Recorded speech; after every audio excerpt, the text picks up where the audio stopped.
नमस्कार. हॅलो सह्याद्रीच्या आजच्या भागात सगळ्यांचं मनापासून स्वागत करते. मी डॉक्टर मृण्मयी भजक. भारत हा कृषीप्रधान देश आहे आणि आपण जेव्हा म्हणतो की शेती आहे तर शेतीबरोबरच तिथे आणखीही जीवजंतू, किडे, कीटक आणि सरपटणारे प्राणी, साप देखील आढळतात. WHOच्या अंदाजाप्रमाणे जगभरात दरवर्षी सुमारे 50 लाख लोकांना सर्पदंश होतो. प्रकाशित झालेल्या एका अहवालानुसार जगभरात दरवर्षी 81,000 ते 1,38,000 मृत्यू हे सर्पदंशामुळे होतात आणि भारतात हे मृत्यूचं प्रमाण जवळजवळ 45,000 ते 58,000 आहे अशी माहिती आंतरजालावरून आपल्याला मिळते. आणि खरोखरच जगभरातील ह्या सर्पदंशामुळे होणाऱ्या मृत्यूंपैकी जवळजवळ 40 ते 50% मृत्यू हे भारतात होतात. मला वाटतं ही अतिशय गंभीर अशी गोष्ट आहे आणि त्याचसाठी आहे आजचा आपला कार्यक्रम. आजचा विषय काय आहे ते जाणून घेऊया. आजचा हॅलो सह्याद्रीचा विषय आहे सर्पदंश आणि त्यावरील उपचार. आणि ह्या महत्त्वाच्या विषयावर मार्गदर्शन करण्यासाठी आज आपण आमंत्रित केलेलं आहे डॉक्टर मेजर मंदार चंद्रचूड यांना. सर नमस्कार, कार्यक्रमात स्वागत करते आपलं. डॉक्टर मेजर मंदार चंद्रचूड हे सहयोगी प्राध्यापक आहेत, समूह औषधशास्त्र विभाग GIMS भुज गुजरात इथं ते सध्या कार्यरत आहेत. डॉक्टर चंद्रचूड यांनी शॉर्ट सर्व्हिस कमिशनमधून 5 वर्ष आर्मी मेडिकल कोरमध्ये सेवा दिलेली आहे. मेजर या पदावरून ते निवृत्त झालेले आहेत. राष्ट्रीय आंतरराष्ट्रीय जर्नल्समध्ये 15 वेळा त्यांचे शोधनिबंध हे प्रसिद्ध झालेले आहेत आणि वेगवेगळ्या माध्यमातून ते सर्पदंश तसंच प्रिव्हेंटिव्ह अँड सोशल मेडिसिन यावर लोकांना मार्गदर्शन करत असतात, लोकांशी संवाद साधत असतात.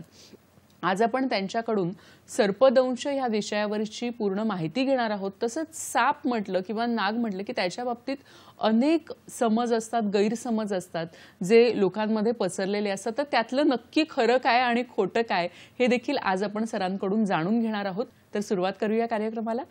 सर नमस्कार, पुन्हा एकदा स्वागत करते आपल्या कार्यक्रमामध्ये. सर्पदंश आपण जेव्हा म्हणतो तर तेव्हा ग्रामीण भागामध्ये अर्थातच याचं प्रमाण जास्त आहे, शहरी भागामध्ये कमी आहे. तर तुम्ही काय सांगाल की एकूणच ह्या विषयाची व्याप्ती काय आहे, गांभीर्य किती आहे? आत्ताच तुम्ही उल्लेख केलेल्या आकडेवारीनुसार हा विषय खूप महत्त्वाचा आणि गांभीर्याने घेण्याचा आहे. साप हा सगळ्यांचा जिव्हाळ्याचा विषय आहे.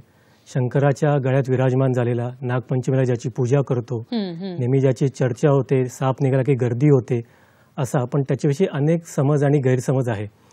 तर हे आपल्या लोकांच्या मनातून दूर केले पाहिजेत. आणि सर्पदंश हे यापुढे घडणार नाहीत, त्याच्यामुळे मृत्यू होणार नाहीत, काहींना त्याच्यामुळे इजा होणार नाही, या सर्वाचा आपल्याला विचार करायचा आहे. बरोबर आहे. तुम्ही म्हणालात की खरोखरच गंभीर तर विषय आहेच, कारण ती आकडेवारी सांगते. बऱ्याचदा असं होत असतं सर की शहरी भागात या विषयाचं गांभीर्य तितकंसं आपल्याला बघायला मिळत नाही. पण भारत हा मुख्यतः खेड्यांमध्ये, गावांमध्ये वसलेला आहे आणि त्यामुळे तिथे नक्कीच हे प्रमाण जे आहे ते जगाच्या तुलनेत देखील जास्त आहे आणि तसंही जास्तच आहे. तर तुम्ही काय साधारण आकडेवारी सांगू शकता की शहरामध्ये आणि गावांमध्ये किती होतात, स्त्री आणि पुरुष यांच्यामध्ये कशा पद्धतीचं हे प्रमाण आपल्याला दिसून येतं? साधारणपणे सर्पदंश जे होतात ते खेडेगावामध्ये, ग्रामीण भागात साधारण 80% होतात. 20% शहरी भागात किंवा शहराच्या आजूबाजूच्या भागात होतात. आणि मुख्यत्वे याला ज्यांना सर्पदंश होतात शेतकरी वर्ग, महिला, काही लहान मुलं सुद्धा यांना देखील सर्पदंश होतात. तर याच्यात बचावात्मकच आपल्याला प्रतिबंधात्मकच उपाय केले पाहिजेत. आपण काही चित्रांच्या माध्यमातून वगैरे आपण याच्यावरती माहिती जाणून घेऊ. जरूर. आता पहिल्यांदाच म्हटलं मी की साप नाग म्हटलो की आपल्याला समोर चित्र उभं राहतं ते पुंगी वाजवणारा गारुडी आणि त्यासमोर डोलणारा नाग. खरंय. पण हाच इतका मोठा गैरसमज आहे की सापांना कानाने ऐकू येत नाही, ना कान नसतात. त्यामुळे हे आपल्याला दूर केले पाहिजेत. तर आपण प्रथम साप ज्याची भीती वाटते की विषाच्या माध्यमातून आपल्याला मृत्यू येतो, तर त्याविषयी आपण जाणून घेऊया पुढच्या चित्रांमाध्यमातून.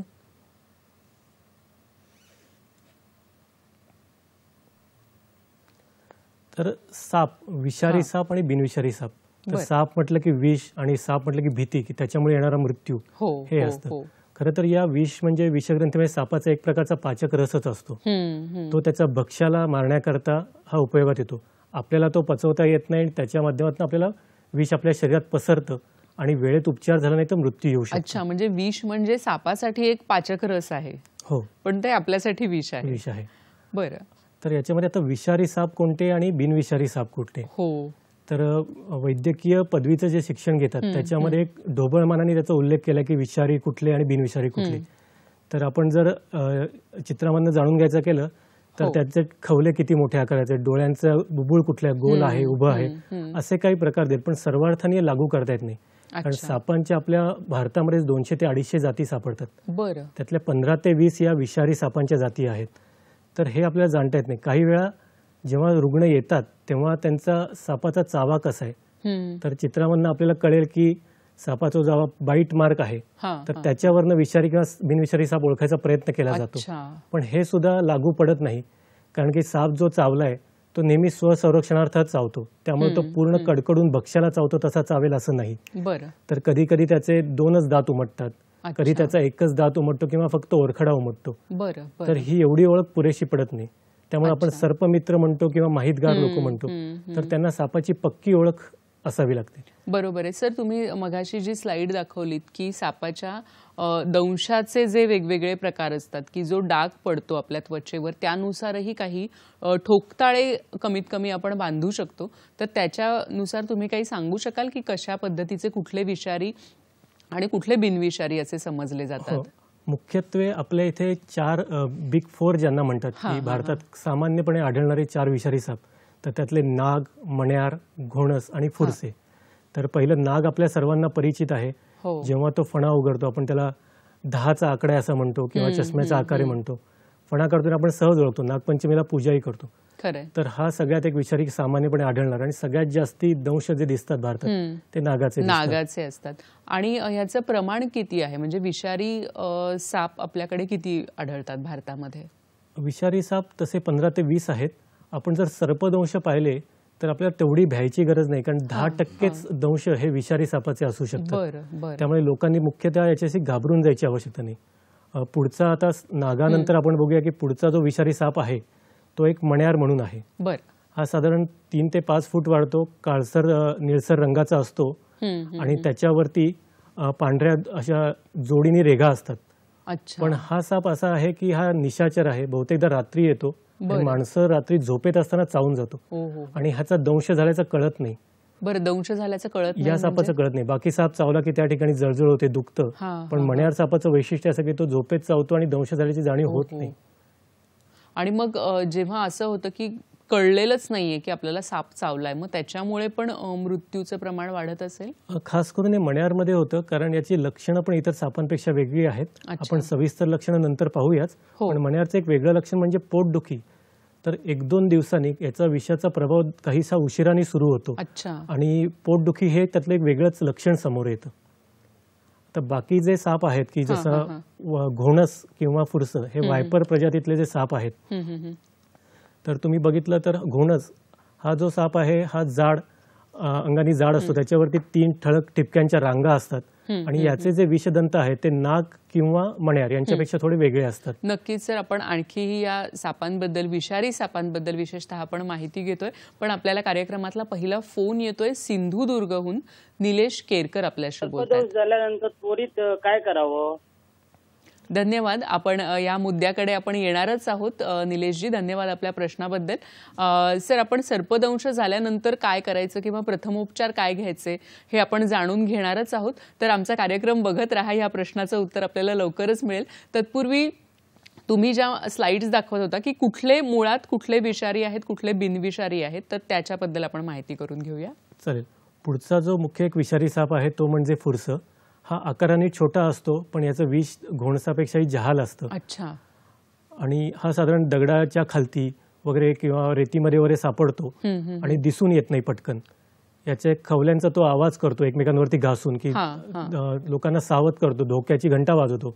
तरी सुद्धा आपण चुकून त्याच्या जवळ गेलो, कारण हे सगळे साप जे ते बेमालून रंगसंगतीमुळे आपल्याला कळत नाहीत. अपघाताने आपला पाय त्याच्यावर पडतो आणि मग साप चावला जातो. बरोबर आहे, बरोबर आहे. या 4 सापांव्यतिरिक्त देखील आपल्या इथे काही साप दिसून येतात. त्यांचे आपण थोडक्यात माहिती घेऊया. जरूर. जसं की मुख्य किंग कोब्रा किंवा नागराज जो म्हणतो, याचं महाराष्ट्रात तसा हा आढळत नाही, परंतु हा विषारी सापांमधला सगळ्यात मोठा साप आहे. तर हा दक्षिणेकडच्या दाट जंगलात आढळतो. दुसरा एक विषारी साप म्हणजे हा पट्टेरी मण्यार. हा महाराष्ट्राच्या विदर्भ भागात वगैरे सापडतो. याचं विष मण्यारीपेक्षा अधिक जहाल असतं. बरं. आणि अजून हे जे आहे ते चापडा म्हणतो याला, किंवा पीट वायपर म्हणतात. पीट म्हणजे यांच्या चेहऱ्याच्या, डोळ्याच्या आणि नागपुडीच्या मध्ये खाचा असतात, जे की त्यांचे भक्ष्य आहे, जसं उंदीर. तर ते उष्णता ते जाणून त्यांना पकडतात. तर हे देखील विषारी असतात. पण मुख्य 4 ते नाग, मण्यार, घोणस आणि फुरसे.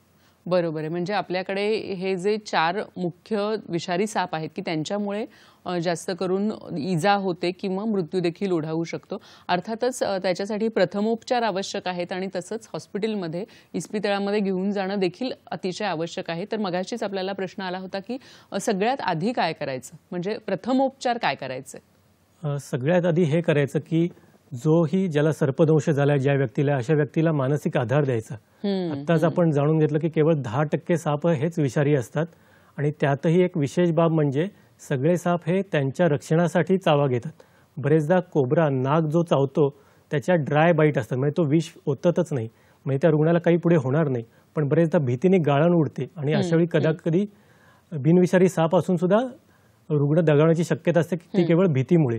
तर आपण थोडीशी बिनविषारी सापांची पण तोंड ओळख करून घेऊ, जे सामान्यतः आपल्या घराच्या आजूबाजूला आढळतात. नक्कीच सर, आपण बिनविषारी साप कसे दिसतात किंवा त्यांचीही आपण तोंड ओळख करून घेणार आहोत. आता वेळ झाली एका छोट्याशा विश्रांतीची. पाहत रहा हॅलो सह्याद्री.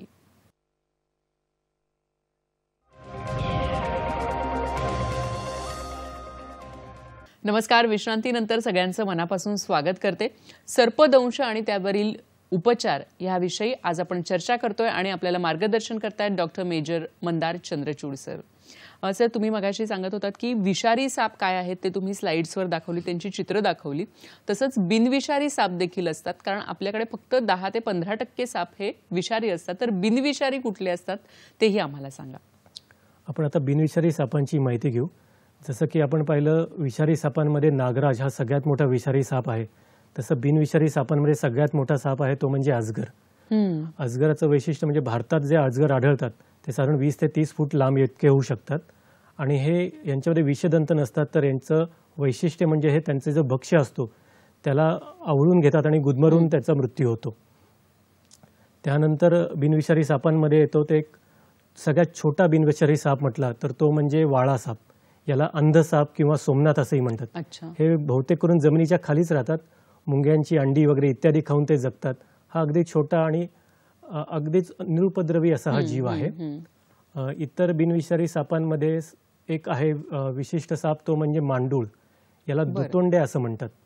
तर याच्या त्वचेमुळे याची काही लोक हत्या करतात आणि विक्री करतात, त्यातून बाजारभाव चांगला मिळतो असं म्हणतात. आणि याची दुतोंडे असं काही जण म्हणतात की हा दोन्ही बाजूनी चालतो, तर तो गैरसमज आहे.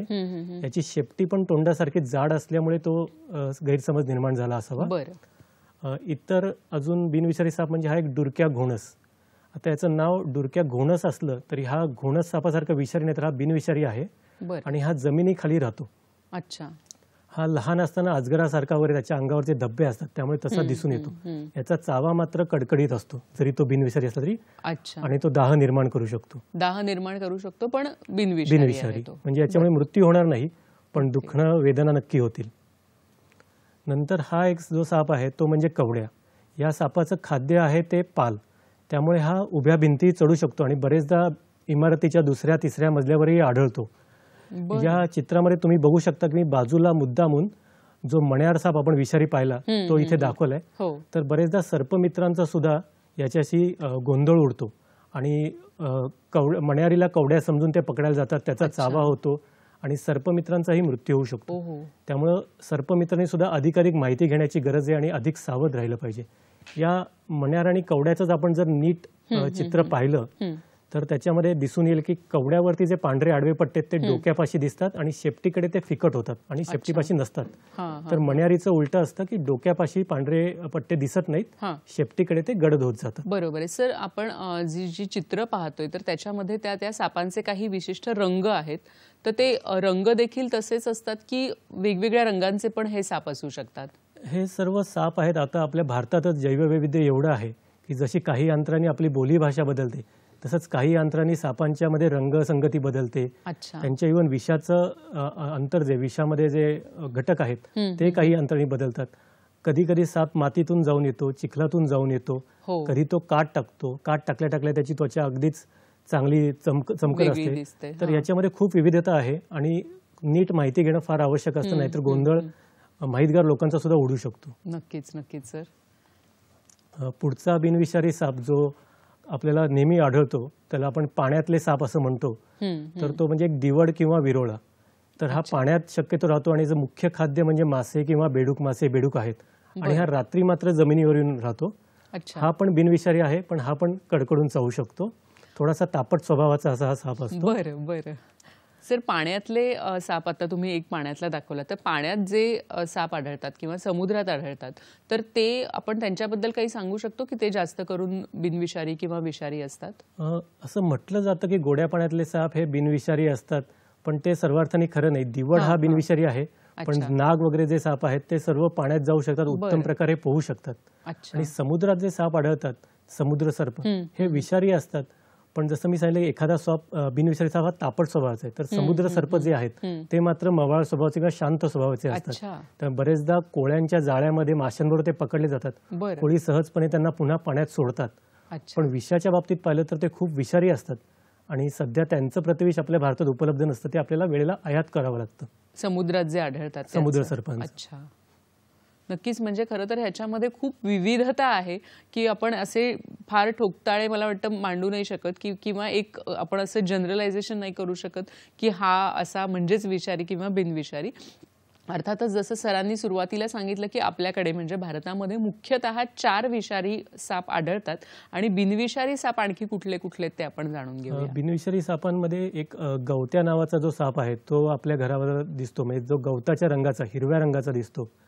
तर याच्यामध्ये असं आहे की लहान असताना या पिल्लांवरती काळ्या रेघा वगैरे दिसतात, पण तसा जेव्हा मोठा होतो तेव्हा त्या निघून जातात. म्हणजे हे पुन्हा ओळखायला एक वेगळं अवघड जातं. नक्कीच. गवत्या साप आपण पाहिला. आपल्याला एक फोन येतोय. शिवानंद वसेदार आपल्याशी बोलतायत निपाणीहून. नमस्कार, आपला प्रश्न विचारा. हॅलो. हॅलो, नमस्कार, आपला प्रश्न विचारा. हा नमस्कार मॅडम, पत्रकार शिवानंद वसेदार बोलतो निपाणीहून. माझा प्रश्न असा आहे, आता काही वेळा एखादा व्यक्ती सापाला मारायला जातो, मग ते साप चुकून पळून गेला का नाही, मग ते माणसाला भीती वाटते की साप आणि पुन्हा डूक धरेल, म्हणजे डाव धरेल आणि चावायला आपल्याला येईल असं जरी म्हणतात. हे गैरसमज होते. मग त्यासाठी तुम्ही काय मार्गदर्शन कराल हे एक प्रश्न आहे. आणि काही वेळा साप चावल्यानंतर त्या व्यक्तीला किती वेळामध्ये आपण उपचार घेण्यासाठी घेऊन जायला पाहिजे. आणि काही वेळा आपण असं ऐकले की त्या चावलेल्या जागेला आपण होताना ते रक्त पिऊन काढून म्हणजे असं बाहेर टाकलं की नाही ते माणूस वाचू शकते म्हणतात कोणी. मग त्यामुळे आपल्याला काही इजा वगैरे होऊ शकतोय काय, आपल्याला इन्फेक्शन होऊ शकतंय काय, तुम्ही काय मार्गदर्शन करायला असं माझा प्रश्न आहे. धन्यवाद आपल्या दोन्ही प्रश्नांबद्दल. आपल्या दोन्ही प्रश्नांना सर उत्तर देणार आहेत. सर, आपल्याला प्रथमोपचाराबद्दल बोलायचं आहे आणि अनेक गैरसमज असतात की डूक धरेल वगैरे, त्याबद्दलही आपण बोलणार आहोत. आधी आपण काही स्लाइड्स बघतोय बिनविषारी सापांच्या. आता अगदी सहजपणे आपल्याला आढळणारा आणि अतिशय चपळ असणारा, मोठा असणारा पण बिनविषारी साप तो म्हणजे धामण. अच्छा. तर आपण बघू शकता की धामण हा साप जो आहे तो 8 ते 10 फूट वगैरे वाढतो, अतिशय चपळ असतो. हा झाडावर वगैरे सुद्धा अगदी चांगल्या प्रकारे साप चढतो. तर याच्या ओळखीची खूण म्हणजे याच्यावर एक जाळीदार नक्षी असते, शेपटीकडे ती चांगली दिसून येते आणि ओठांच्या वरती काळ्या खवल्यांमध्ये काळ्या रेषा असतात.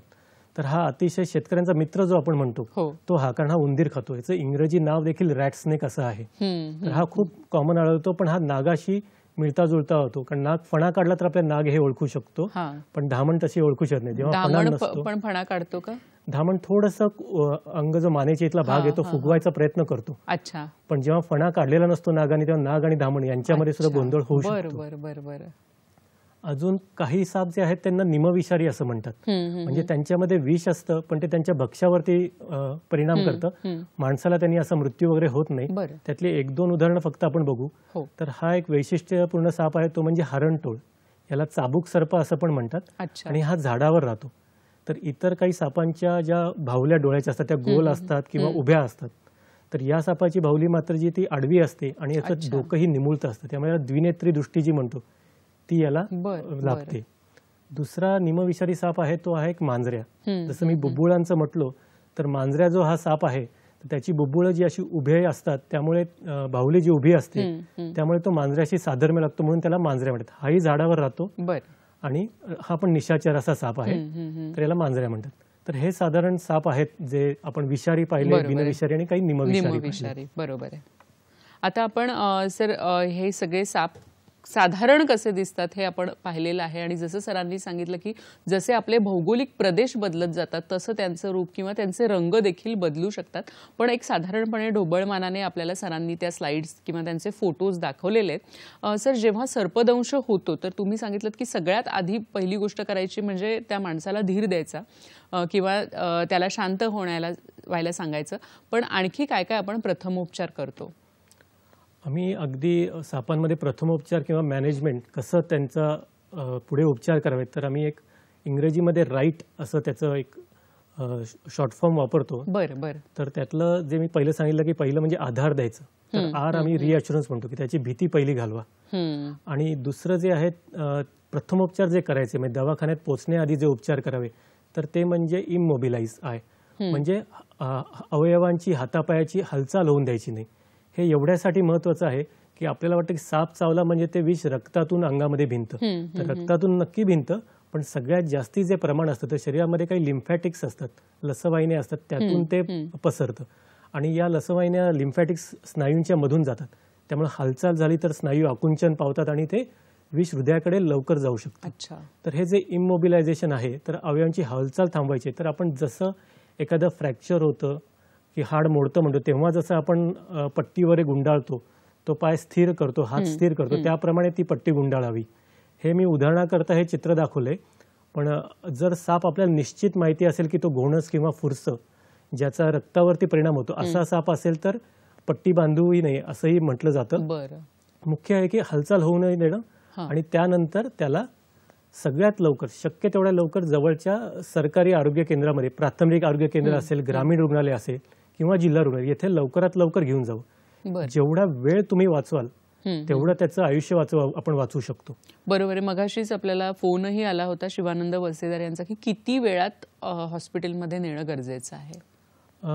आपण जर वेळ म्हटलं तर शक्य तितक्या लवकर व्यक्तीची हालचाल न होता त्याला स्ट्रेचर केस बनवून हॉस्पिटलमध्ये नेलं पाहिजे. अच्छा. कारण जे साप, नाग आणि मण्यार हे जे सर्प आहेत त्यांना आपण न्यूरोटॉक्सिक म्हणतो, म्हणजे त्यांच्या विषाचा परिणाम मज्जा संस्थेवर होतो. तर यातलं नागाचं विष आहे ते खूप लवकर शरीरात भिनतं, अर्ध्या ते 1 तासामध्ये देखील मृत्यू होऊ शकतो, कधी कधी 15 ते 20 मिनिटात देखील होऊ शकतो. त्यामुळे लवकरात लवकर न्यावं. मण्यारीचं विषाचं लक्षण यायला थोडा वेळ लागतो. इतर जो घोणस आणि फुरसं हे जे साप आहेत त्यांचा परिणाम व्हायला आपल्याला साधारण 6 ते 8 तास आपल्या हातात असतात, पण तरीसुद्धा लवकरात लवकर त्यांना हॉस्पिटलमध्ये नेणं अत्यावश्यक आहे. इतर कुठल्या भोंदूबाबांकडे, मंत्रतंत्राकडे किंवा याच्यामध्ये वेळ वाया घालवू नये, कारण हा वाया गेलेला वेळ त्याच्या जीवावर बेतू शकतो किंवा अवयव अंग निकामी होण्यासाठी कारणीभूत ठरू शकतो. नक्कीच. आता जे सरांनी सांगितलं की लवकरात लवकर इस्पितळात तुमच्या जवळच्या दवाखान्यात सरकारी रुग्णालयामध्ये घेऊन जाणं खूप गरजेचं आहे. आपल्याला एक फोन येतोय, दादा उबाळे आपल्याशी बोलतायत. नमस्कार, आपला प्रश्न विचारा. नमस्ते. नमस्कार, बोला, प्रश्न विचारा. माझा प्रश्न असा आहे की सर्पदंश जर झाला तर सर्प मारून नेऊन व त्यावर चिकित्सा करून जर आपण उपचार करणे यानुसार सोपे होते का, याबद्दल सांगा मला. धन्यवाद आपल्या प्रश्नाबद्दल. सर, बऱ्याचदा आपण पाहतो की जर सर्पदंश झाला तर त्या सापाला मारलं जातं आणि मग तो साप घेऊन इतर लोक हॉस्पिटलमध्ये येतात. तर याबद्दल तुम्ही काय सांगाल? अगदी चांगला प्रश्न आहे हा. बरेचदा आता मी आमच्या अनुभवात पाहिलं की काही लोक सर्पदंशाला सापाला मारून घेऊन येतात, पण तरीसुद्धा मी म्हटलं की वैद्यकीय पदवी शिक्षणात सुद्धा सापांची तशी ओळख आहे, ती तोंड ओळख आहे किंवा त्रोटक माहिती आहे. डॉक्टर लोक हे तितके माहितगार असतील असं नाही की ज्यांना प्रत्येक साप ओळखता येऊ शकतो, पण निश्चितच साप मारून आणला आणि जर ओळखता आला तर तिथेच आपण वर्गीकरण करू शकतो की हा विषारी आहे का बिनविषारी आहे. पण मुख्य जे उपचार असतात ते साप विषाची लक्षणं जशी दिसतात त्या लक्षणांनुसार उपचार केला जातो. आणि डॉक्टरांची किंवा आमची सर्वांची अपेक्षा असते की कदाचित साप पकडण्यासाठी मारण्यासाठी अजून एखादा दंश होऊ नये किंवा अजून एखाद्या व्यक्तीला दंश होऊ नये. त्यामुळं साप मारून आणावाच असं नाही. जर तो निघून गेला असेल तर त्याला शोधत बसू नये, रुग्णाला लवकरात लवकर इस्पितळात घेऊन यावं. बरोबर आहे. म्हणजे बऱ्याचदा सर असंही होत असेल की साप चावल्यानंतर पळून जातो साप, तर त्यावेळी साधारण आपल्याला फक्त वर्णन त्या सापाचं करता येऊ शकतं. कधी कधी खूप झाडी असतील किंवा पिकांमध्ये जर चावला असेल तर तो दिसतही नसेल. तर अशा वेळी तुम्ही जे म्हणालात की लक्षणांवरून उपचार केले जातात, तर साधारण काय काय लक्षणं असतात रुग्णांना? तर सापांचं कुठलाही सर्पदंशाचा रुग्ण इस्पितळात आला, दवाखान्यात आला, तर पहिलं आम्ही डॉक्टर लोक हे करतो की त्याला किमान 24 तासांसाठी आम्ही ॲडमिट करतो. याला नेहमी ॲडमिट करतो कारण काहींची लक्षणांची सुरुवात लवकर होते, काहींची लक्षणं यायला वेळ लागतात. त्यामुळे सावधगिरीचा उपाय जरी तो बिनविषारी असला तरी देखील आम्ही 24 तास त्याच्यावरती निरीक्षण ठेवतो. तर मी म्हटलो की नाग आणि मण्यार हे जे विषारी सर्प आहेत त्यांचा मज्जासंस्थेवर परिणाम होतो. तर मज्जासंस्थेवर परिणाम होतो म्हणजे नागाच्या बाबतीत पाहिलं तर मज्जासंस्थेबरोबर काही रक्तावरती पण परिणाम होतो. तर नागाच्या बाबतीत जिथे तो चावलाय तिथे थोडं दुखू लागतं, जळजळ होते, त्या ठिकाणी सूज येते आणि त्याच्याबरोबर मज्जासंस्थेवर होणारे परिणाम म्हणजे डोळ्याच्या पापण्यात त्या जड होतात, त्या उचलता येत नाहीत, जीभ जड पडते, बोलायला अवघड जातं, श्वास घ्यायला अवघड पडतं, हातपाय जड झाल्यासारखे पडतात किंवा अंग लुळं पडल्यासारखं वाटतं. तर मुख्यत्वे नंतर जो मृत्यू येतो तो श्वसनमाचा पॅरालिसिस झाल्यामुळे आपण येतो. तर हे सगळे मज्जासंस्थेवर झालेल्या परिणामांचा. दुसऱ्या प्रकारचे जे साप आहेत की ज्याला आपण घोणस आणि फुरसं म्हणतो, तर हे रक्तावर परिणाम करतात. तर रक्तातली गुठळी होण्याची प्रक्रिया आहे ती त्याच्यामुळे बंद पडते. तर याचा परिणाम आहे की रक्त वाहत राहतं. इतर जे आपले अंग आहेत जसं किडनी आहे त्याच्यावर परिणाम होतो आणि नंतर त्याच्यामुळे मृत्यू होतो. पण जी याची लक्षणं जी घोणस आणि फुरसं ते म्हणजे ते चाव्याच्या जागी जळजळ होणे, तिथून रक्त वाहणे, सूज येणे, फोड येणे हे खूप होतात. कधी कधी ते गँग्रीन होतो म्हणजे भाग तो काळा निळा पडतो आणि उपचार म्हणून तो भाग आपल्याला कापूनही टाकावा लागतो. नक्कीच. म्हणजे सर तुम्ही सांगितलं ते लक्षणं जी आहेत ती आपण जास्त त्या लक्षणांकडे लक्ष देणं देखील खूप गरजेचं आहे. सर, असं म्हटलं जातं की साप जेव्हा सर्पदंश होतो तर तेव्हा जिथे सर्पदंश झाला आहे तिथे ब्लेडनी तो भाग आणखी कापावा आणि तिकडचं जे रक्त आहे ते वाहू द्यावं. तर ह्याच्यामध्ये किती तथ्य आहे? हो, आत्ताच आपल्या श्रोत्यांनी हा प्रश्न विचारला. तर मी जसं सांगितलं की प्रथमोपचारामध्ये केवळ त्या अवयवाची हालचाल होऊ नये दे याच्यावरती आपण लक्ष द्यावं. काही याच्यात असं म्हणतात की तिथे जर काप घेतले तर रक्त वाहून जाईल, रक्ताबरोबर विष वाहून जाईल, पण हे फारसं होत नाही. कारण जसं मी म्हटलं की रक्तातूनही विष भिनतं, त्यामुळे लिम्फॅटिक्समधनंही विष भिनतं. आणि बरेचदा की रक्तवाहिनी कापायची तर कधी कधी बिनविषारी साप चावला असेल आणि रक्तवाहिनी कशी हे सामान्य आपल्या शरीरातून जाते हे सामान्य लोकांना माहिती नसतं. तर कधी कधी रक्तस्त्रावामुळे त्याला इजा होऊ शकते व्यक्तीला. काही लोक म्हणतात की आवळपट्टी टुर्निकेट ज्याला म्हणतो तर ते बांधावं का, तर याच्याविषयी देखील दुमत आहे. मण्यारीसारख्या सापाच्या बाबतीत जर आपण आवळपट्टी बांधली तर फायदा होऊ शकतो, परंतु घोणस फुरसे जे रक्तावर परिणाम करतात, गुठळी होत नाही, रक्त वाहते, तिथे सूज येते, असे जे परिणाम करतात तर त्याच्यामध्ये याचा आवळपट्टीचा दुष्परिणाम जास्ती होतो की गँग्रीन होण्याची शक्यता, काळं निळं पडण्याची शक्यता वाढते. म्हणून आवळपट्टी देखील बांधू नये असं म्हटलं जातं. बरोबर आहे. म्हणजे आवळपट्टी आणि ब्लेडनी जे काप घेणं तर याचे इतरही दुष्परिणाम होऊ शकतात.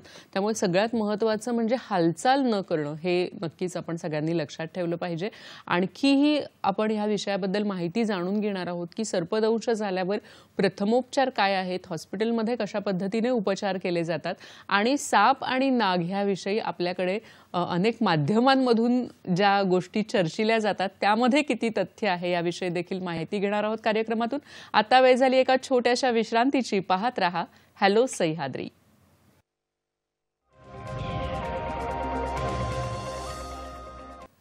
नमस्कार. विश्रांतीनंतर सगळ्यांचं मनापासून स्वागत करते. सरपटणाऱ्या प्राण्यांमध्ये साप आणि नाग हे मुख्यतः येतात. हे प्राणी संग्रहालयात पाहणं किंवा चित्रात पाहणं किंवा एखाद्या वाहिनीवर पाहणं हे नक्कीच मनोरंजक आणि रोचक असू शकतं.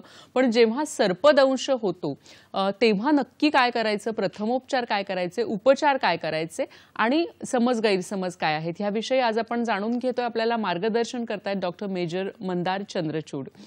सर, मगाशी आपण सांगितलं, आम्हाला स्लाइड्स दाखवल्यात की विषारी कुठले आहेत, बिनविषारी कुठले आहेत.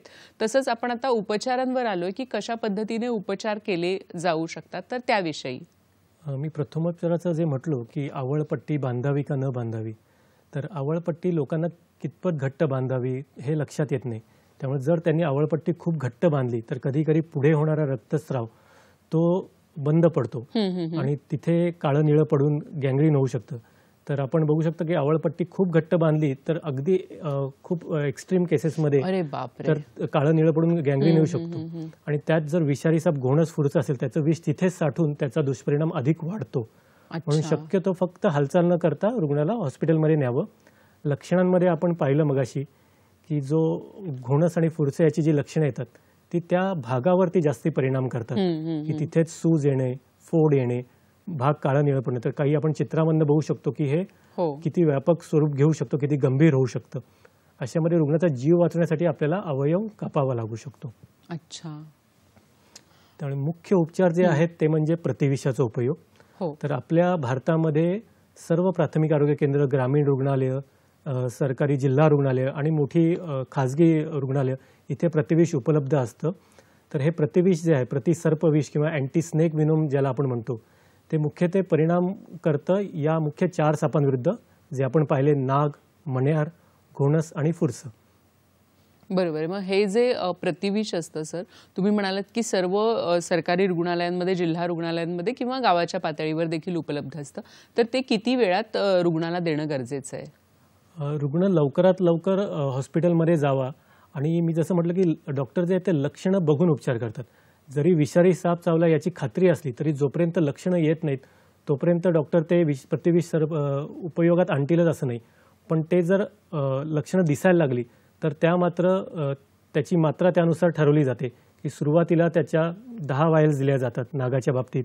नंतर दर 4 ते 6 तासांनी त्याचा रुग्णावर होणारा परिणाम, त्याच्यात होणारी सुधारणा हे बघितलं जातं आणि त्यानुसार पुढचा डोस द्यायचा हे ठरवलं जातं.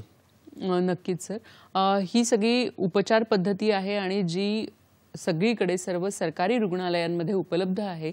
विशेषतः सर्पदंश हा ग्रामीण भागात होत असल्यामुळे ग्रामीण रुग्णालयात देखील उपलब्ध असते. पण सर, मुळात आपल्याला सर्पदंश जर टाळायचा असेल तर आपण काही करू शकतो का? कारण मुख्यतः शेतात वगैरे हे साप नाग आढळतात आणि शेतात काम करणाऱ्या माणसांनी काय करावं? अगदी याच्यातही आपण म्हणू शकतो की जसं प्रतिबंध हाच उपचार, तर सर्पदंश जे मृत्यू होतात ते आपल्याला टाळता येण्याजोगे आहेत. तर शेतात काम करता येणं, त्यांचं मुख्य चिखलात पाय असणं किंवा गवतात झाडीत न जाणं हे तर आपण टाळू शकत नाही. पण अशा वेळी गम बूट्स जे म्हणतो अशा प्रकारचे बूट घालणं, तर गवताळ वाटेवरनं चालताना काठीचा उपयोग करणं, की सापाला ऐकू येत नाही मात्र आपला जो आवाज होतो तो त्याला त्याच्या पोटाखालच्या त्वचेवरनं, खालच्या जबड्यातनं त्याला तो जाणवतो. मग जर काठी आपण पुढे आपटत असू तर तो वाटेच्या बाजूला जाऊ शकतो. नेहमी एखादा ओंडका ओलांडताना, दगड ओलांडताना आपण जरूर खात्री करून घ्यावी की पुढे साप वगैरे अशी गोष्ट नाही ना. आणि घराच्या आजूबाजूला पण साप येणार नाहीत म्हणूनही आपण काही काळजी घेऊ शकतो. काय सर काळजी घेऊ शकतो? जसं घराच्या ज्या आपल्या भिंती वगैरे असतात, तर जिथे आपण भिंत बांधतो ती गुळगुळीत बांधली तर साप आधार घेऊन चढू शकणार नाहीत. बरेचदा घराच्या मागच्या बाजूला काही गचपण न लागणाऱ्या वस्तू आपण साठा करतो. बांधकामाचं साहित्य असेल, विटा, फरशी, दगड, तर अशा सापांमध्ये मण्यार लपू शकतो. सरपणाची लाकडं असतात ग्रामीण भागात, त्याच्यामध्ये साप लपतो. तर ते अगदी घराला खेटून ठेवू नयेत, दूर ठेवावीत. आणि जेव्हा तुम्ही ते वापरात घेणार आहात तेव्हा लक्षपूर्वक ते करावं. आजूबाजूला पहिलं थोडंसं काठीने आपटून बघावं. ज्या योगे तिथे साप असेल तर तो बाजूला निघून जाईल. आणि नेहमी टॉर्चचा वापर करावा. जरी तो परिसर तुमच्या ओळखीचा आहे, रोजच तुम्ही तिथे अंगणात वावरता, तरी रात्रीच्या वेळी तिथे दिवा असावा, प्रकाश असावा. बाहेर जाताना टॉर्च वापरावा. काही लोक निसर्गाच्या भटकंतीला जातात, ट्रेकिंगला जातात, त्यांनी जरूर टॉर्चचा वापर करावा, काठीचा वापर करावा, चांगले बूट वापरावेत. नक्कीच. म्हणजे ह्या सगळ्या गोष्टींमुळे आपण मला वाटतं की काठीसारखा उपयोग केल्यामुळे आपण कुठेतरी सापाला सावध करत असतो आणि तो आपल्या रस्त्यातून बाजूला होत असतो. सर, सापांविषयी अनेक समज आहेत, गैरसमज आहेत. आता ते नक्की समज आहेत का गैरसमज आहेत ते तुम्ही आम्हाला सांगा. पण अनेक आपण चित्रपटांमध्ये बघतो ही गोष्ट की साप किंवा नाग असतो तो डूक धरतो. मला वाटतं मगाशी आपल्याला प्रश्न पण आला होता, किंवा तो बदला घेतो किंवा खूप वर्षांनी तो बदला घेतो. तर काय असतं, हे खरं असतं का? अगदी तुम्ही पहिल्यांदा आता उल्लेख केला की सिनेमा आणि मालिका, तर यांनी खूप मोठा वाटा उचलला आहे हे गैरसमज पसरवण्यामध्ये, आणि त्याच्यामुळे आपले जागरूकतेचे जे कार्यक्रम आहेत थोडेसे कमी पडतात. तर साप डूक खरतो हा अगदी गैरसमज आहे, कारण सापाचा मेंदू तेवढा विकसित झालेला नसतो, त्याला स्मरणशक्ती असा आपल्यासारखा तेवढा प्रकार नसतो, त्यामुळे तो काही डूक धरत नाही. आणि साप देखील आपल्याला चावतो तो केवळ त्याचा जीव वाचवण्याकरता, त्यामुळे हा पूर्णतः गैरसमज आहे. अच्छा. नागपंचमीला बऱ्याचदा सापाला दूध दिलं जातं. आजही गावात जेव्हा नागपंचमी साजरी करतात तेव्हा दूध आधी दिलं जातं. तर साप दूध पितो? खरं तर नागपंचमीवर आपले हे जे सण आहेत ते आपण निसर्ग वैविध्य जपावं, त्या सर्व जीवांचं आपल्या जीवनातलं महत्त्व लक्षात येण्याजोगे आहेत. खरंय. पण साप दूध पित नाही. दूध पितात हे फक्त सस्तन प्राणी पितात. साप हा सरपटणाऱ्या प्राणी वर्गामध्ये येतो. पण बरेचदा असं होतं की पूर्वी, आता गारुडी यांच्यावरती वन्यजीव कायद्याअंतर्गत बंदी आलेली आहे, पण पूर्वी थोडीशी त्यांच्यात क्रूरता केली जायची. ते गारुडी लोक, काही लोक त्याचे तोंड शिवायचे सापाचे, त्याला उपाशी ठेवायचे. मग अशा वेळी त्याला पाणी न मिळाल्यामुळे जलशुष्कता, डिहायड्रेशन आपण जे म्हणतो, असं झाल्यावरती जर समोर दूध ठेवलं तर ते काही प्रमाणात तो घेऊ शकतो. पण साप दूध अजिबात पित नाही, साप पाणी मात्र पितो. पाणी पितो. अच्छा. आणि सापाचं भक्ष्य साधारण काय असतं, आणि पाणी रोज पितो का, आणि भक्ष्य किती म्हणजे रोज घेतो, किंवा कशी गरज असते सापाला? साप हे जे प्राणी आहेत, म्हणजे आपण जे मानव प्राणी आहोत, सस्तन प्राणी, तर आपलं शरीराचं तापमान आपण एक समान पातळीवर राखतो, 37 डिग्री सेल्सिअस म्हणतो. तर साप वगैरे जे सरपटणारे प्राणी आहेत हे मात्र शीतरक्तीय, कोल्ड ब्लडेड प्राणी म्हणतो. तर यांचं शरीराचं तापमान आजूबाजूच्या वातावरणानुसार बदलतं. तर त्यांना जे खातात ती ऊर्जा ठेवण्यासाठी, तापमान शरीराचं मेंटेन राखण्यासाठी उपयोगात आणावी लागत नाही. त्यामुळे यांची भूक फारशी नसते. आठवड्यातून एकदा खाल्लं तरी त्यांना पुरतं. अच्छा. पाणी सुद्धा रोज घ्यावं लागतं असं नाही, क्वचित ते कधी कधी घेतात. काही अजगरांच्या बाबतीत असं दिसून आलं की कित्येक महिने त्यांनी आहार घेतला नाही तरी सुद्धा ते राहतात. आठवड्यातून एकदा एवढं त्यांना भक्ष्य पुरेसं असतं. नक्कीच. म्हणजे ह्या खूप इंटरेस्टिंग गोष्टी आहेत की साप आठवड्यातून एकदाच जेवतो आणि पाणीही त्याला रोजच लागतंच असं नाही. सर, हरणटोळ जातीचा एक साप असतो आणि असं म्हटलं जातं की तो टाळू फोडतो किंवा डोकं फोडतो. तर काय आहे ह्याच्यातलं सत्य? हरणटोळ जातीचा आपण जो साप पाहिला की निमविषारी वर्गातला चाबूक सर्प म्हणतात, कारण तो हिरव्या रंगाचा असतो, तो झाडांमध्ये त्याचा वावर असतो आणि बरेचदा झाडाच्या वरच्या बाजूला तो दिसतो. तर आपण जंगलात वगैरे वावरताना तो कदाचित डोक्याच्या आपल्या त्या अंतरावरती तो असू शकतो, म्हणून हा गैरसमज निर्माण झाला असावा. पण आपली जी कवटी आहे माहिती, अगदी हाडांनी बनली आहे. ऑपरेशन करताना सुद्धा आपल्याला त्या विशिष्ट अवजारांचा वापर करावा लागतो. तर टाळू फोडणं असं शक्य नसतं, पण तो दंश केला तर तो चेहऱ्यावरती किंवा डोक्यावर करू शकतो. त्यामुळे जंगलात वावरताना आपण टोपी वगैरे अशी याचा वापर केला तर ते उपयोगी ठरू शकतं. बरोबर आहे. सर, नागमणीबद्दल काय सांगाल? काय असतं ते? पुन्हा हा मालिका किंवा सिनेमातून असं दाखवलं जातं नागमणी असतो, पण हा देखील गैरसमज आहे. नागांकडे कुठला मणी वगैरे काही असा नसतो, नाहीतर कदाचित खेडेगावातली लोक नागापासून बरेच श्रीमंत झाली असतील. नक्कीच. आणि एक नेहमी आपण चित्र बघतो किंवा एखादा आपण व्हिडिओ बघतो साप किंवा नागाचा, की पुंगी वाजवतोय गारुडी आणि त्याच्यावरती नाग किंवा साप जो आहे तो त्या आवाजावर डोलतोय. नागांना कान नसतात, त्यामुळे त्यांना ऐकू येत नाही. त्यामुळे पुंगी वाजवतो तर पुंगी जी आहे त्याच्याबरोबर तो जे डोलतो ते पण त्याच्या स्वसंरक्षणासाठी. जशी पुंगी डोलते तसं तो त्या बाजूला डोलतो आणि कधी कधी पुंगीवरती तो हमला करायचा प्रयत्न करतो, ते पण स्वसंरक्षणासाठी, पण त्याला ऐकू येत नाही. जर तुम्ही ती पुंगी बाजूला ठेवली आणि केवळ हात जरी हलवला तरी तुम्हाला दिसेल की साप हलतोय, त्याच्यावरती डोलतोय. असं सापाला ऐकू येत नाही, हा देखील गैरसमजच आहे. बरोबर आहे. आणि सर, मगाशी आपण सांगितलं की काठी आपण जर वाजवली तर साप बाजूला होऊ शकतो, तर ते आवाजामुळे नाही तर ते त्यातल्या कंपनामुळे मला वाटतं तो बाजूला होत असावा. तर काठीचं म्हणजे जोही आपण चालतो किंवा काठी आपटतो त्याची जी कंपन होतात ती त्याला त्याच्या पोट्याखालची जी खवले त्वचा जी असते त्यातून आणि त्याच्या खालचा जो जबडा असतो त्यातून त्याच्या अंतःकरणापर्यंत नेली जातात आणि त्यातून त्याला जाणीव होते. पण आपल्यासारखे बाह्य करणं किंवा त्याला ऐकू येत नाही. बरोबर आहे. अनेक सर ठिकाणं असतात किंवा घराच्या सर एखादं नवीन घर असेल तर असं म्हणतात की तिथे रातराणी वगैरे लावू नका किंवा चांगली सुगंधी फुलं लावू नका, कारण त्यामुळे साप घरात येण्याची शक्यता असते. तर याबद्दल काय सांगाल? सापाला वास येतो, परंतु जो वास येतो त्याचा उपयोग तो भक्ष्य पकडण्यासाठी करतो. रातराणी, केवडा वगैरे यांना वास चांगला असतो, पण केवड्याचं आपण पाहिलं तर बन त्याचं दाट असतं, तर सापाला नेहमी लपण्याची जागा शोधावी लागते. तर दाट जागी तो सहसा इतरांना दिसू शकणार नाही अशी जागा निवडतो, त्यामुळे तो तिथे असतो. त्यामुळे हा देखील एक प्रकारचा गैरसमज आहे. म्हणजे त्या वासामुळे नाही येत, तर तिथे जी दाटी असते केवड्याची विशेषतः, तर त्यामुळे तो येऊ शकतो. सर, सर्पमित्र आपण बघतो की हल्ली गावामध्ये, शहरांमध्ये अनेक सर्पमित्र असतात की जे सापांशी कसं वागावं किंवा सापांना घेऊन जात असतात किंवा सापांचं संरक्षण देखील करत असतात. तर तुम्ही या कार्यक्रमाच्या निमित्ताने त्यांना काय आवाहन कराल? सर्पमित्र जे आहेत त्यांचं खरोखर मोठं योगदान आहे. ते मानवाला पण सापांपासून इजा होण्याचं वाचवतात आणि सापांना सुद्धा आपल्या माणसांपासून इजा होणार नाही, दोघांचं ते एक प्रकारे संरक्षण करतात.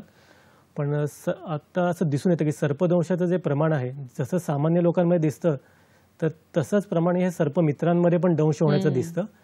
तर सर्पमित्र म्हणजे काही माहितगार पूर्ण माहिती घेत नाहीत, थोडं साप घेतात किंवा कधीकधी प्रसिद्धीसाठी त्याच्याशी खेळ करतात. कधी आपण म्हणतो की अर्ध्या हळकुंडाने पिवळं होऊ नये. तर या सर्व सर्पमित्रांनी कायम सावध राहावं, अधिकाधिक माहिती घ्यावी आणि स्वतःचा जीव अतिशय महत्त्वाचा आहे तो जपावा. आणि ज्या वेळेला तुम्ही साप पकडता तेव्हा लवकरात लवकर त्याला त्याच्या अधिवासात तुम्ही सोडू शकाल हे बघावं आणि लोकांमध्ये त्या वेळेला जागरूकता आणण्याचा प्रयत्न करावा. नक्कीच सर.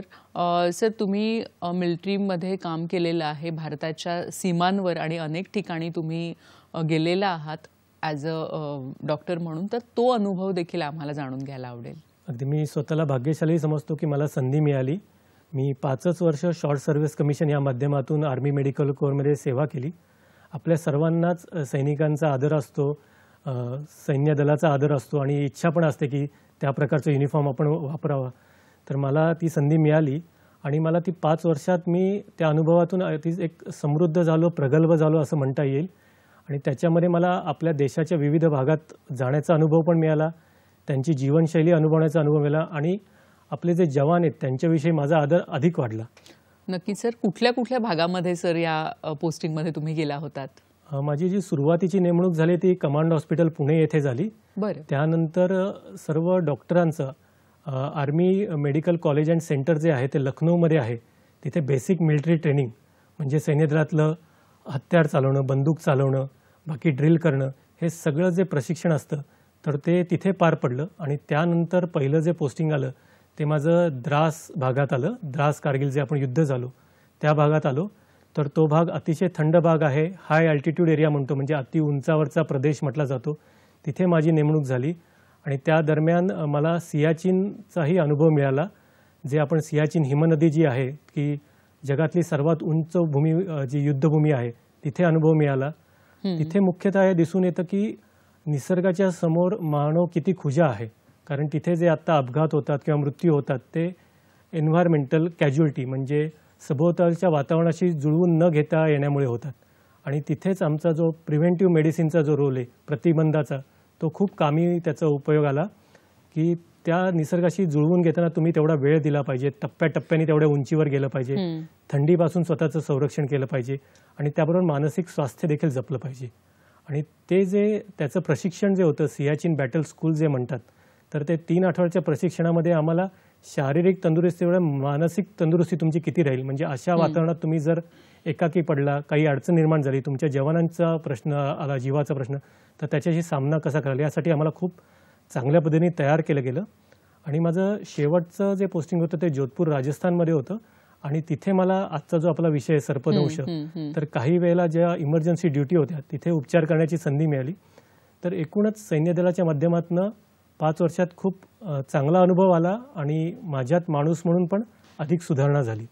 नक्कीच सर, की हा अनुभव कुठल्याही डॉक्टरसाठी किंवा कुठल्याही व्यावसायिकासाठी अतिशय महत्त्वाचा आणि मोलाचा असा अनुभव आहे आणि तो आपण इथे आमच्या बरोबरच शेअर केलात, आम्हाला सांगितलात, तर तेही देखील एक अतिशय आनंदाची बाब आहे आमच्यासाठी. सर, जेव्हा आपण सर्पदंश म्हणतो तेव्हा भारतात जर सर्पदंशाचं प्रमाण म्हणजे जगभरातलं सर्प मृत्यूचं प्रमाण आणि आपल्यातलं प्रमाण हे जास्त आहे, तर तुम्ही काय आपण करू शकतो की हे जेणेकरून हे मृत्यूचं प्रमाण कमी होईल? भारतातलं मी म्हटलं की जैववैविध्य खूप आहे. आपल्या इथे जंगलं आहेत, गवताळ प्रदेश आहेत, डोंगर नद्या आहेत, तर आपल्याकडे एकूणच सापांचा वावर खूप आहे. तर सर्पदंश आत्ता जे आपण आकडेवारी बघतोय ही जी आपल्याकडे नोंदवली गेलेली आकडेवारी ती आहे आणि असं म्हटलं जातं की सर्पमृत्यूची आकडेवारी कदाचित याच्यात चौपट असू शकेल. कारण हॉस्पिटलपर्यंत लोक खूप कमी पोहोचतात. हॉस्पिटलमध्ये होणारे सर्पमृत्यूंचं प्रमाण कमी आहे. कारण बरेचसे लोक जे आहेत ते सुरुवातीचे उपचार घेण्यासाठी म्हणजे केवळ त्यांच्या जागरूकता नाही म्हणून किंवा कधी कधी असं होतं की जवळपास जो प्राथमिक आरोग्य केंद्र आहे तिथपर्यंत पोहोचण्याची सोय नाही, याच्यामुळे त्यांचा पोहोचायला तिथे उशीर होतो. तर हा जो वेळ वाया जातो किंवा दवडला जातो याच्यामुळे मृत्यू होतो. तर सगळ्यात पहिलं इतर कुठलाही विचार न करता लवकरात लवकर सरकारी आरोग्य केंद्रामध्ये तुम्ही लवकर तिथे जायला पाहिजे आणि साप मारणं, ते पकडणं याच्या किंवा इतर काही पालापाचोळा, मंत्रतंत्र असे उपचार करून न घेता लवकरात लवकर दवाखान्यात पोहोचलं पाहिजे, ज्या योगे सर्पमृत्यू कमी होतील. बरोबर आहे सर, तुम्ही सांगितलं की काही अडचणी येऊ शकतात ग्रामीण भागामध्ये. एकतर अडचण अशी येऊ शकते की तिथपर्यंत पोचायचं कसं किंवा माहिती नसते आणि मुळातच आपल्याला हॉस्पिटलमध्ये जायचे ही जागरूकता नसते. तर काही सरकारी योजना आहेत का की जेणेकरून सर्पदंश टाळता येऊ शकतो किंवा सर्पमुळे होणारे जे मृत्यू असतात की त्याचं प्रमाण कमी होऊ शकतं? निश्चितच आता आपलं केंद्र सरकार आणि राज्य सरकार खूप चांगलं काम करते. राष्ट्रीय आरोग्य अभियान जे आहे त्या अंतर्गत ते सर्पमृत्यू टाळण्यासाठी प्रयत्न करत आहेत. जे प्रति सर्पविष मी जे म्हटलं तर त्याचं नुकतीच त्यांनी त्याचं अत्यावश्यक औषधांमध्ये त्याचं हे केलेलं आहे, नोंद केलेली आहे, ज्यायोगे कुठल्याही केंद्रावर त्याचा तुटवडा होणार नाही, योग्य प्रमाणात ते उपलब्ध असेल. त्याबरोबर जे सर्व सरकारी यंत्रणा डॉक्टर, नर्स, परिचारिका आणि जे सहाय्यक आहेत त्यांचं ते प्रशिक्षण राबवत आहेत की उपचार अधिक चांगल्या प्रकारे कसे करावेत याचं. आणि आजचा आपला कार्यक्रम सुद्धा आपल्याला म्हणता येईल की जागरूकता आणण्यामधला एक भाग आहे. तर सरकारी पातळीवर जागरूकता आणण्यासाठी पण बरेच प्रयत्न केले जात आहेत. त्याला आपल्या नागरिकांचाही तेवढाच प्रतिसाद मिळाला हवा. बरोबर आहे सर, तुम्ही प्रिव्हेंटिव्ह आणि सोशल मेडिसिनमध्ये अनेक वर्षांपासून कार्यरत आहात. तर तुमचा काय अनुभव आहे की सर्पदंशाबद्दलची जी जागरूकता आहे ती आता भारतामध्ये कितपत पसरलेली आहे? आत्ता या क्षेत्रात जसं मी सरकारी म्हटलं तसे अनेक सर्पमित्र आणि काही खाजगी संस्था खूप चांगलं काम करतात. आता मला मोजकेच माहिती आहेत कारण माझा ज्यांच्याशी संपर्क आला, जसं पुण्यातलं सर्पोद्यान आहे ज्याची स्थापना निलीम कुमार खैरे, अनिल खैरे, राजाभाऊ शिर्के यांनी केली. तर आम्ही त्यांच्याकडनं प्रशिक्षण घेतलं.